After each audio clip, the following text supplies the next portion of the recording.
بنی عبد مناف ہونے کے اعتبار سے ان کا شجرہ ایک ہی ہے۔ جناب خدیجہ کے آباء و اجداد کی خدمات پر اگر ہم جاتے ہیں تو جناب اسد جو دادا ہیں جناب خدیجہ کے، انتہائی بہادر، شجاع، غیرت مند، باہمیت افراد میں سے ان کا شمار ہوتا ہے۔ تاریخ میں ایک بہت بڑا کارنامہ انجام پایا جس کا نام تاریخ نے رکھا معاہدہ حلف الفضول۔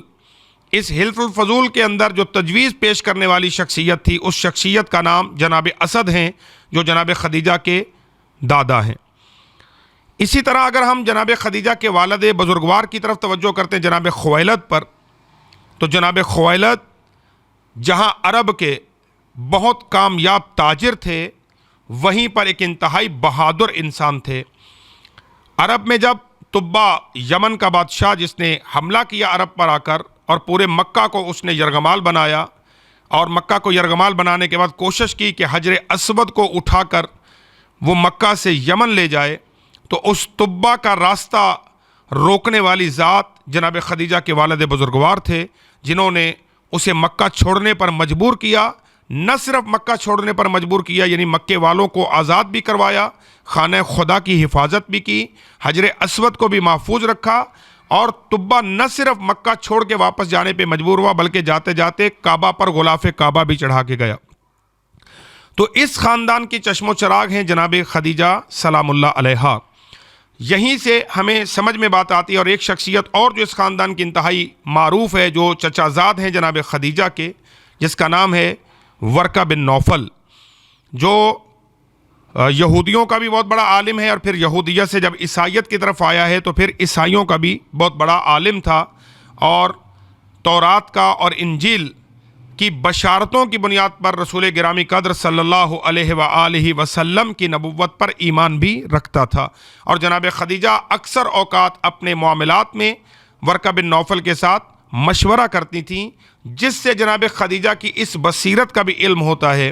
کہ جناب خدیجہ اپنی علم اور معرفت کی کس منزل پر فائز تھیں کہ دینی امور کے اندر، یعنی دین آنے سے پہلے بی دین ابراہیمی پر موجود تھیں، اور اپنے معاملات کو دین کے اعتبار سے سلجھانے کے لیے جناب ورقہ بن نوفل کے ساتھ مشورے میں رہتی تھیں۔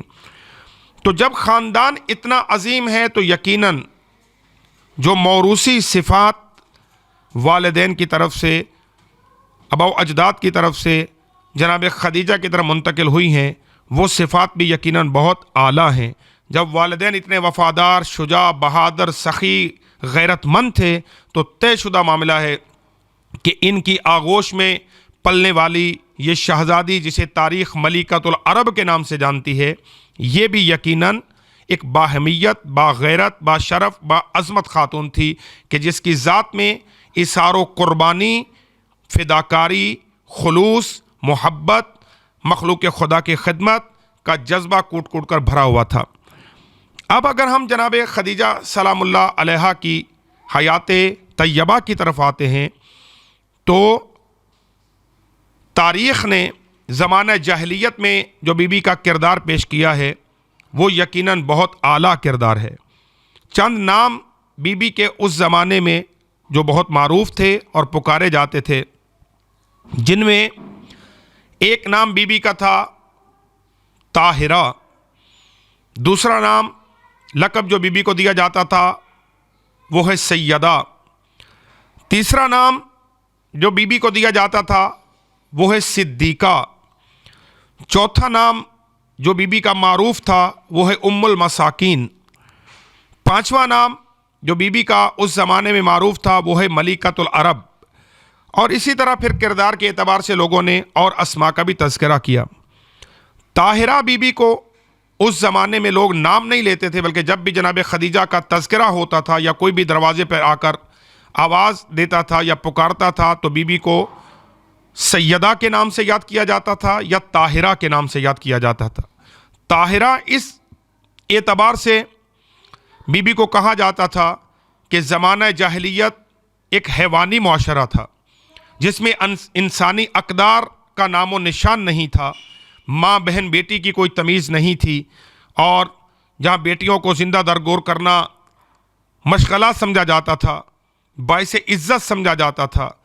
اور ایک بے روح معاشرہ تھا،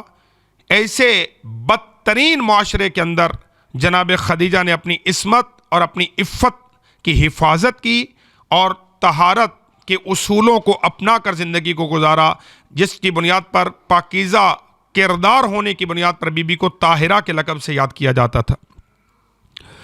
سیدہ، چونکہ عرب کے بڑے بڑے قبیلے جناب خدیجہ کے مقروض تھے، اس اعتبار سے سیدہ تو نساء قریش کے لقب سے بھی بی بی کو یاد کیا جاتا تھا کہ بی بی قریش کی عورتوں کی سردار ہیں۔ ملیکۃ العرب اس لیے کہا جاتا تھا کہ پورے کا پورا مکہ اور اس کے گوش و کنار میں بی بی کی زمینیں موجود تھیں، تجارت کے ایک بہت وسیع پیمانے پر سیدہ کا کام تھا، لہٰذا اس بنیاد پر بھی بی بی کو ملیکۃ العرب کہا جاتا تھا کہ جتنی دولت خدیجہ کے پاس ہے اتنی دولت کسی کے پاس نہیں ہے۔ صدیقہ کا لقب بی بی کی صداقت کے اعتبار سے دیا گیا کہ جب لوگ اپنے کاروبار کو چمکانے کے لیے، اپنا پروفٹ بنانے کے لیے، مال کمانے کے لیے جب اپنے کاروبار میں جھوٹ کا سہارا لیتے تھے تو جناب خدیجہ اپنے کاروباری معاملات کو سلجھانے کے لیے اور اپنے کاروبار کے معاملات کو انجام دینے کے لیے صداقت کو پیش نظر رکھا کرتی تھیں۔ اس صداقت کی بنیاد پر بی بی کو صدیقہ کا نام دیا جاتا ہے۔ بہت اہم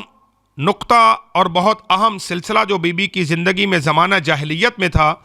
وہ ہے مساکین اور غرباء کی مدد کرنا، جس کی بنیاد پر بی بی کا نام پڑا ہے ام المساکین، یعنی مسکینوں بے سہاروں کی ماں۔ جس طرح ایک ماں اپنی اولاد کے لیے اپنا تن من دھن قربان کرتی ہے اور اپنی اولاد کی آسائشوں کے لیے، ان کی تکالیف کو دور کرنے کے لیے ہر حالت میں کچھ امور کو انجام دیتی ہے، اسی طرح جناب خدیجہ سلام اللہ علیہا عرب کے معاشرے کی مساکین بے سہارا افراد کو پناہ دیتی تھیں، اور علماء نے، سیرت نگاروں نے اپنی تاریخوں میں لکھا کہ جناب خدیجہ کے محل میں ایسے کمرے موجود تھے کہ جو وقف تھے فقط اور فقط مساکین اور غرباء کے لیے۔ کنیزیں اور غلام رکھے ہوئے تھے جو مختلف قبائل کے اندر جاتے تھے اور جا کر دیکھتے تھے کہ جس کے گھر میں ایسی بچی موجود ہو جس کی کفالت وہ نہیں کر پاتے، یا وہ اپنی اس شرمندگی کو چھپانے کے لیے اگر اس بچی کو زندہ درگور کرنا چاہتے تھے تو جناب خدیجہ ان غلاموں اور کنیزوں کے ذریعے سے اس بچی کو